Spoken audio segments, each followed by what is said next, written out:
नमस्कार। हिमाचल बुलेटिन में आपका स्वागत है। पेश है आज के समाचार।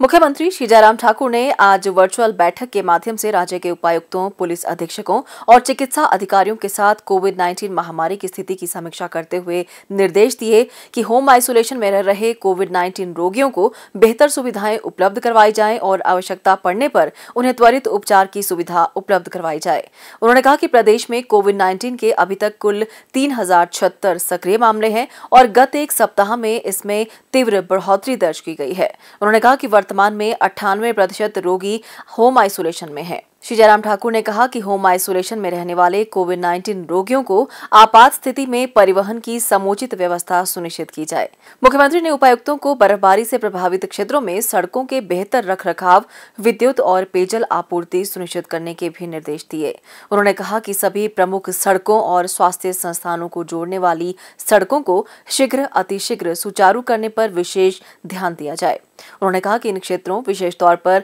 स्वास्थ्य संस्थानों में विद्युत आपूर्ति सुनिश्चित करने के लिए भी त्वरित कदम उठाएं। उन्होंने कहा कि लोगों की सुविधा के लिए पेयजल आपूर्ति भी शीघ्र सुचारू की जाए।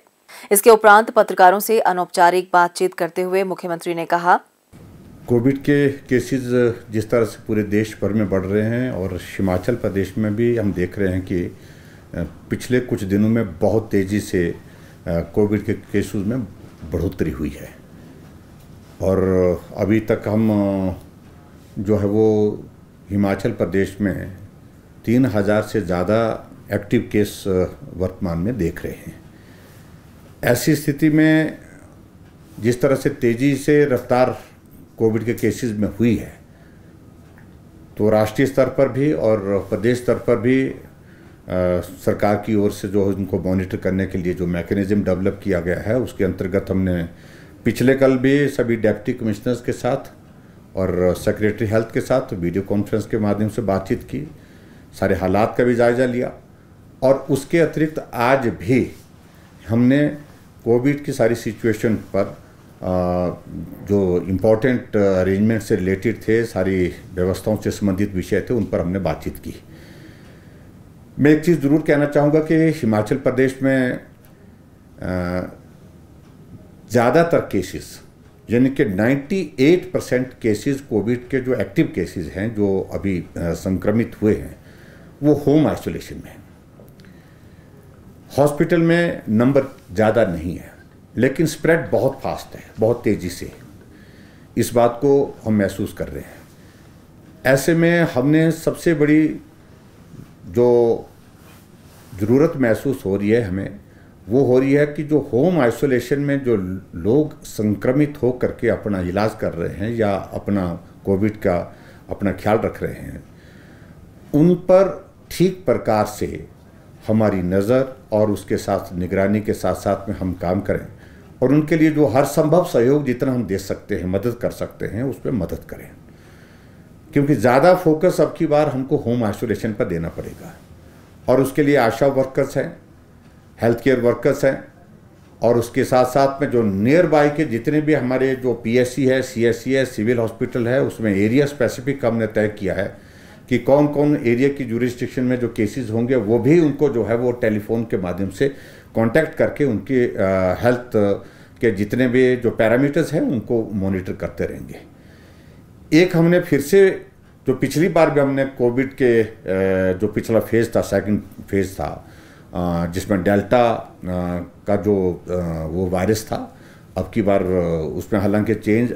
लगता है, ऐसे भी कहा जा रहा है, लेकिन फिर भी उसके बावजूद हमने उस वक्त एक मैकेनिज्म डेवलप किया था। होम आइसोलेशन में जो लोग हैं उनको होम आइसोलेशन किट प्रोवाइड करवाई थी। तो होम आइसोलेशन किट प्रोवाइड करवाने के लिए अभी हमने तैयारी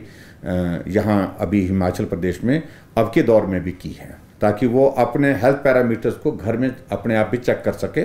और जब आशा वर्कर उनके घर में जा कर के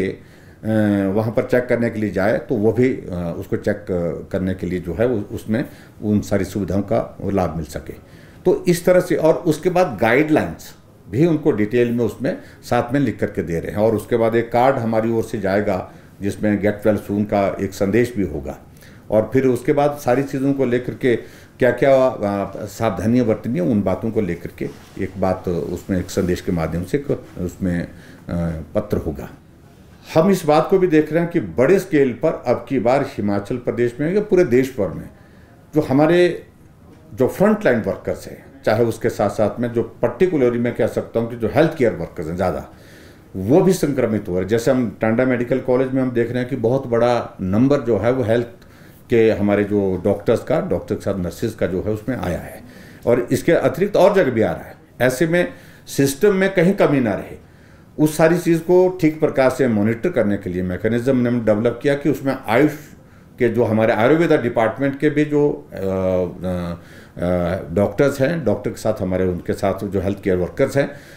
वो भी उसमें सहयोग करेंगे, वो भी उसमें मदद करेंगे, वो भी मिल करके काम करेंगे।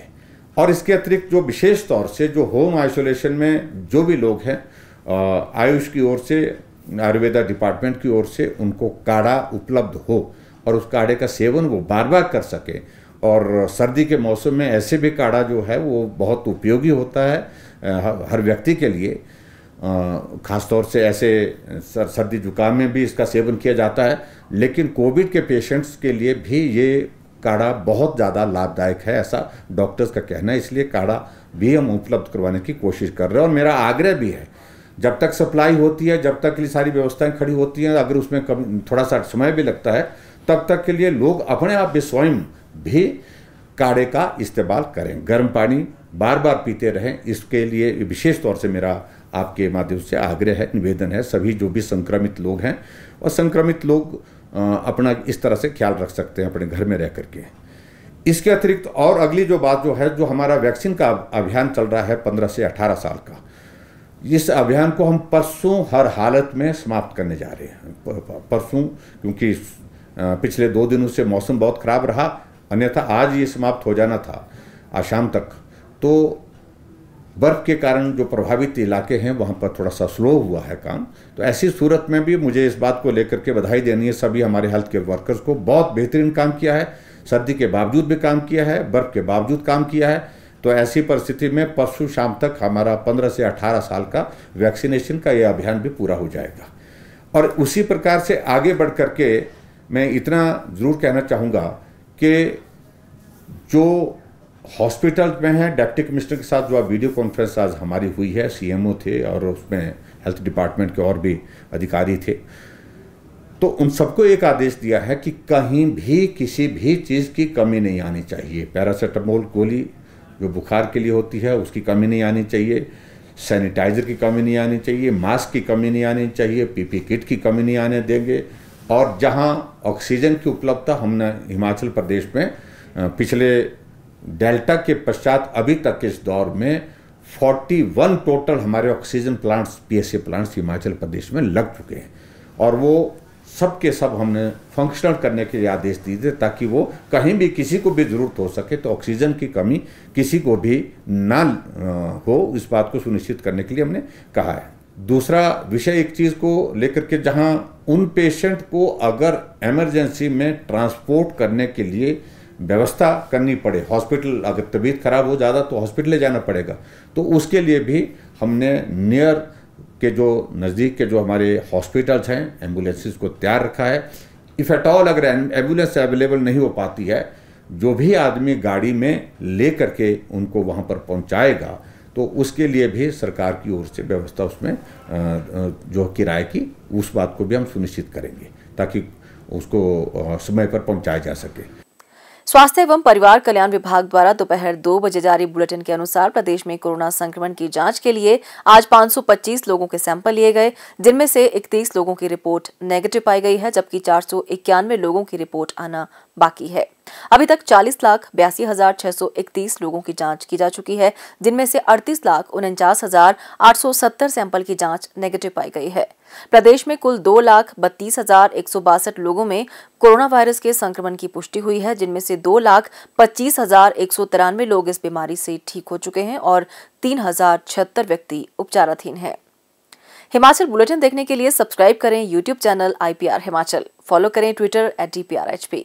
लाइक करें Facebook page information and public relations department Himachal Pradesh, visit करें वेबसाइट www.himachalpr.gov.in। इस अंक में इतना ही, कल फिर होगी मुलाकात, दीजिए इजाजत, नमस्कार।